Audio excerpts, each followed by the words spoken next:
जे हमर कविताक शीर्षक अछि प्रेम। ई एगो शब्द नहीं, ई एगो भाव अछि।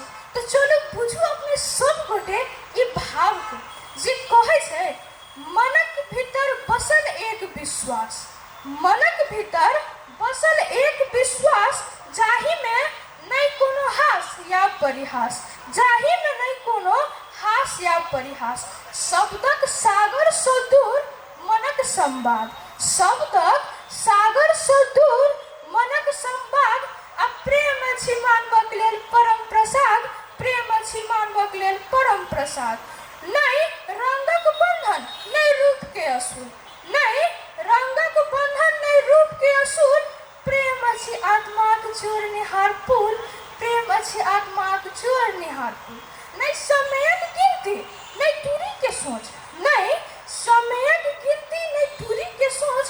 प्रेम तैच बस स्नेहक एक चोट, प्रेम तैच बस स्नेहक एक चोट। हाँ, जो आँखि से झहरैया सच्चा नोर, जो आँखि से झहरैया सच्चा नोर, होइत अछि बुझू तखन हृदय विभोर, होइत अछि बुझू तखन हृदय विभोर। प्रेम से होइत अछि जीवन में प्रकाश, यो प्रेम से होइत अछि जीवन में प्रकाश। आ ताहि से जन्मैया एक नया विश्वास, आ ताहि से जन्मैया एक नया विश्वास। तो प्रेम केहन होइए कनी आरो न पूछ लिया। फूलों से कोमल है हमर प्रेम ई साँझ, फूलों से कोमल है हमर प्रेम ई साँझ। पंछी के गान सन प्रेम की आवाज, पंछी के गान सन प्रेम की आवाज।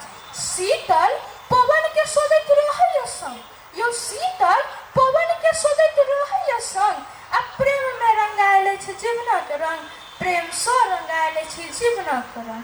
तो अंतिम भाव किछ एहन अछि अपन प्रेमिका के लेल, प्रेम में नहीं लेवा नहीं देवा के भार, यो प्रेम में नहीं लेवा नहीं देवा के भार। आ प्रेम अछि प्रेमी लेल खुला संसार, आ प्रेम अछि प्रेमी लेल खुला संसार।